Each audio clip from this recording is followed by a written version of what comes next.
always happy to be able to say hello to those of you who tune in audio or video on YouTube. Thanks for being with us in that way. And again, great to have those of you who are here in person. Anybody around campus who's looking in, come on down. I feel charged up by the music that we just heard, and anxious because I have topics that come in rotation for the chapel service, and in a clear, funny irony, I have been gifted with the subject of acceptance, and I have wrestled with it all week. I don't know if you get the joke, but I have not found it easy to accept acceptance. Including on my long drive in this morning. It just was all over the place. So I do have a plan, but it's like the last 10 minutes of the drive, I'm like, okay, I'm going to narrow it down. This is where I'm going to go. And my plan is to start with a reflection briefly on how acceptance is such an interestingly useful way of drawing a thread across wisdom traditions of the world. That wasn't obvious to me, but it really is. And in hindsight, I'm like, oh, this must be such a deeply human thing that the wisdom traditions of the world around the globe and throughout history have needed to help those of us who are participants in the wisdom communities with this challenge. So let's start in the West. This is Judaism, Christianity, and Islam are a lot of mistakes made in categorizations all the time. But so the Western, Eastern, Indigenous was a typical, in my world of interfaith studies, world religions way of chunking up different movements. And so in Judaism, Christianity, and Islam, you find acceptance tied to the power of the divine. And I'm riffing here a little bit, but I think that's a way I can sort of talk about what I see, is that in those traditions, the human community is brought into being and then finds its way in relation to the creator of the universe, of all that is. And the portrait of the divine is different in Judaism and Christianity. It's the same, but it has different points of emphasis. And in Islam, you find yet another expression of how human beings have they call it theological anthropology, how we are in relation to the God of our understanding. And yet, this is a basic principle, is that human beings are tiny and God is extraordinary and mysterious and beyond full description, or has extraordinary capacity. And so acceptance is that. It's like the littleness of me and the greatness of the divine.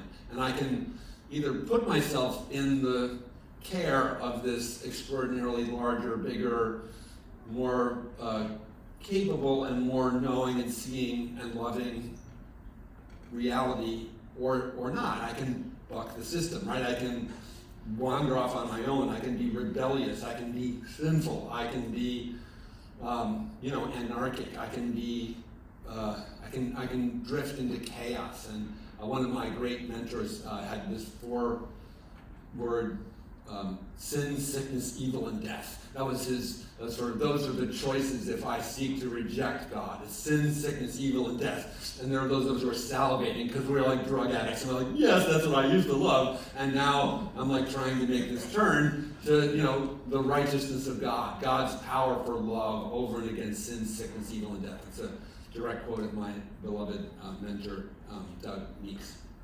now emeritus professor of Vanderbilt in Nashville. And that's a good way of framing the Western sort of notion of acceptance, is acceptance of God's power for life and love over and against sin, sickness, evil, and death. It's a huge, there's just so much underneath that umbrella. It's an invitation, and there's hope and promise of why. And then there's also the knuckleheadedness of the human person, who's like, why wouldn't we accept that kind of help if it offers life and love? And why would we find ourselves falling prey to the lure and temptation of this lower path? There's reasons why. And that's one of the sad things for me about the Western traditions, is that they seem to sort of stop at the shame, blame. You messed up and you might want to get on the right road theory. I think there's more to be said on the shame and blame thing. Second stop in the world traditions little lineup that I'm making today is in what are often called earth-based traditions by people like me who are world religions nerds. So this would include Native American, but also like Voodoo and Haitian traditions, African tribal traditions, Central and South American traditions, Southeast Asian traditions, the Aboriginal cultures, and interestingly, even as disparate as those sort of contexts are for faith and shamanic medicine man, voodoo priest sort of religious leadership to emerge, you can speak intelligently about them as a class, which is fascinating. Because there was, other than, if any of you are old enough to remember Thor Heyerdahl, we don't know why these different communities may have been able to communicate with each other before internet, but there seems to be perhaps occasional cross-fertilizations with movements across continents and various ways. But anyway, there are uniting dynamics of these indigenous movements that kind of make sense, except they're remarkable to see how uniform they are. Okay, not get lost in this. The point is, what would these tribal, cultural, indigenous traditions say about acceptance? They invite us to experience acceptance. I'm generalizing, I'm aware.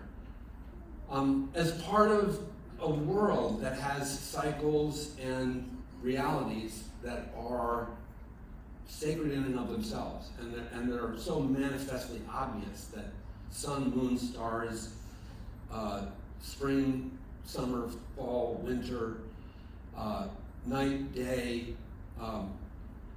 death and life, harvest and new birth, ancestry, the handing on of stories. We exist within this symphony or opera of extraordinary depth and significance and movement, and to see ourselves as part of a larger whole is, I think, part of that earth-based frame of understanding. And I'm not authentic to that, so that's just from my outside study. If there's somebody else who knows that better than I do, I'm happy to be further educated. But why I put this in the lineup in the sequence is that I really wanted to talk for a minute or two, I'm lying myself, about Eastern frames of reference. And there too, this is like an unfair, because when I say Eastern, I'm trying to pull together Hinduism, Buddhism, and Taoism as if they belong under some singular tree, which is really a stretch. Those are three incredible, and you have Shinto, and you have all these other things that all happened in the Eastern, what we Westerners call Eastern. It's a circle, remember, so it's all relative, but out there on that other side of the globe, you find less of this proposal of a God who looks like Charlton Heston in some of our minds, and more of the idea of alignment. And that's one of my ways of talking about something that I see as uniting the Taoist, Buddhist, and Hindu philosophies, and even you can pull in the Confucian thing there, is alignment. So in Hinduism, you have karma, and also in the Bhagavad Gita in particular, you have this text which proposes that we should follow that to which we are led without being married, it sounds very AA, to the consequences. We should do what is right or what we feel called to without expecting a specific outcome. I'm sure you're really good at that. It's a really hard thing to do, is to stay the course of something you feel led to do without huge disappointment when it doesn't work out the way you thought it should. And in Buddhism, Four Noble Truths and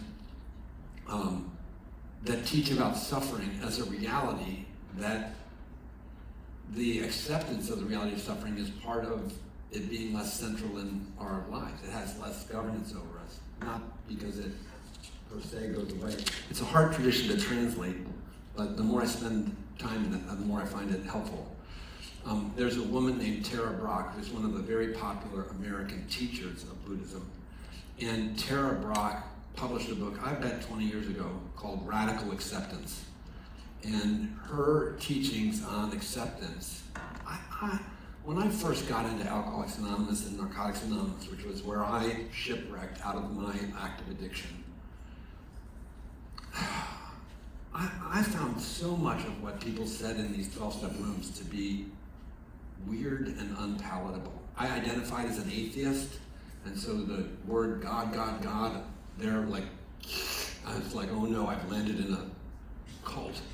Get me out of here. Except what was happening was I was able to sustain abstinence from this addictive insanity one day at a time. And so I didn't want to leave because I didn't want to return to where I had been. And it took a long time for that community to make me feel safer and safer to tread into the deeper and deeper spiritual waters, to the point where here I am 30-some years later, wearing a robe and stole. And so it's been an interesting and exciting journey for me. And difficult. And the very early awareness that I had that acceptance was one of the foundational pillars of this thought world that was the 12-step frame, I was like, what? Because I'm like a nitpicker, so I was like, yeah, but acceptance is only half of the serenity prayer, right? I get the courage to change the things I can. And that was like, so I don't have to accept everything, I just have to figure out what I have to accept and what I can change, right? That is so Jack. And I remember hearing one person say, I never let go of anything that didn't have claw marks in it. And eventually, my journey of recovery has caused me to figure out on a good day that acceptance comes first before the decision of what I can do. Like it's the starting place. And Tara Brach's whole book on radical acceptance, that's like a huge part of the treatise, is to sort of say, think about it as if there are people in this room and people on the camera and people who are listening on YouTube who are in the midst of active addiction, who might want to say, I can just accept that I'm in active addiction, right? That's like a pass. I can keep drinking, I can keep using. Tara Brach's very clear about it. She has this beautiful metaphor about two arrows. So she says that the human imperfection in us won't go away. It's part of who we are.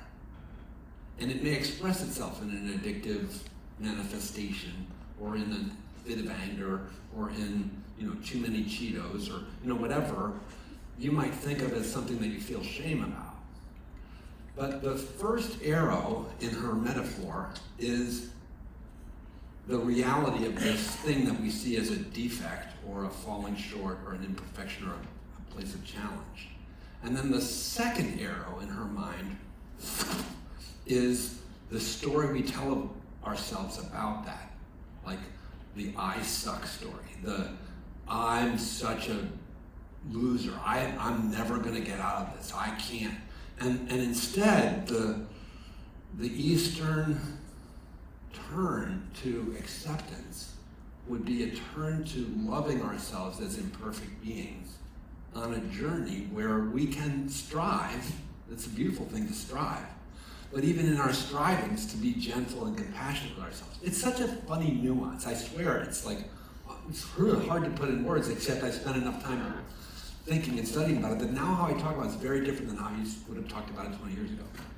Because they've won me over, these crazy cultic people, into believing that acceptance is so foundational that the other way the Buddhists talk about it is being in the moment, accepting the reality in which I find myself no matter what it is. And that's like a grounding from which I can begin to choose the serenity prayer's other part, which is what would I seek to change and how would I do it. But even as I try to seek to change, I still have to remember I'm going to do that imperfectly. It's the imperfectness of myself and of everything that I do and everything I experience is just a thing it's just a thing. It just comes along with the ride. So this is about us. And I don't know if I've trotted out the teachings that I wanted to trot out well enough, but I should accept that. perhaps not. And one of my pieces of heart as I was finishing the drive up and thinking I could condense this message in a certain way was to get to a point like this and flip the script into inviting us all to like sort of ask ourselves the question, what am I tussling with? Because the antithesis of acceptance is not really, in this sense, is not rejection, but it's discontent. It's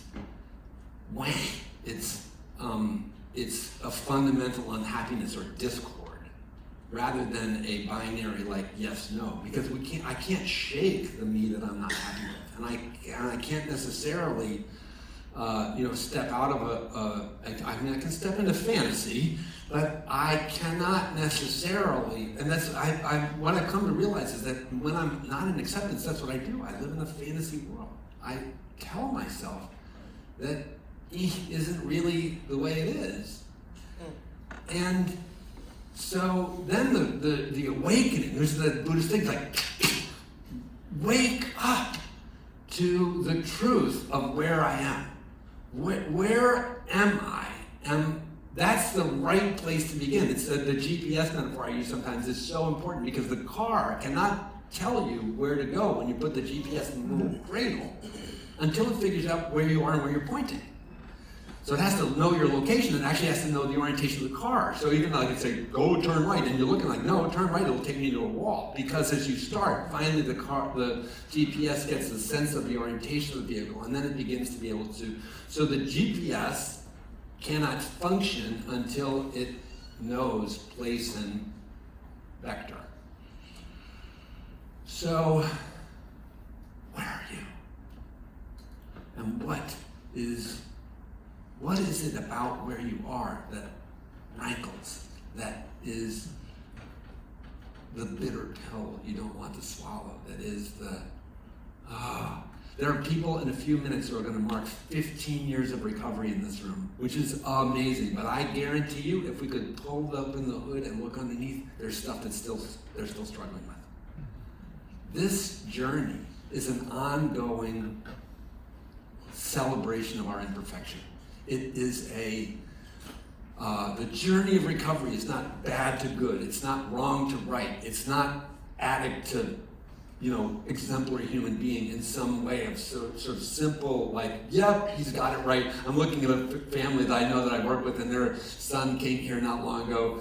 Not too long ago, but I mean, he's long ago. It's like well past a year into his journey. And when I get the chance to talk to them, they're like, because they see their loved one continuing to sort of like a bumper car hit against this wall and that wall. And I think many people have been persuaded in some Sandra Bullock lie that 28 days fixes this thing. Which is the biggest joke ever. Thank you for laughing. It is hilariously wrong. It is a complete misconception about what this is. What has happened, there used to be a guy named Tom Ditzler who worked on this campus. He was a very, very influential fellow. And Tom used to say, if it takes you, 9 years to walk into the woods and you think you can walk out in a week, like, that's not how that works, right? You have to find your way back out of the maelstrom into which you have, gotten lost. And there's some grace in that. Sometimes it doesn't take entirely as long to get out as it did get in. But anyway, yeah, this is an ongoing journey of our imperfection. And my belief about the deep teachings of acceptance, finding that deep teachings of acceptance are in the world's wisdom traditions, and they're central in the 12-step movement. And then the other big movement today that we see gaining traction in addiction recovery is Recovery Dharma, which is a Buddhist movement, right? So this thing isn't going away from us. It's been a perennial issue in human existence, and now that we find that the sort of challenge of the moment here at Caron is an addiction challenge, well, guess what? Acceptance becomes a central part of the thing because acceptance is just a central part of the thing. Acceptance is just a central part of the thing. And now there's all kinds of great evidence-based research in mental health. So now we find it all over. Mindfulness is being taught by almost every psychological behavioral practitioner, whether they're Buddhist or not, because it turns out that there are ways that we can help ourselves to become more accepting. And helping ourselves become more accepting puts us at a better starting point for becoming the people we strive to be. That's the whole message. God bless you. Thanks.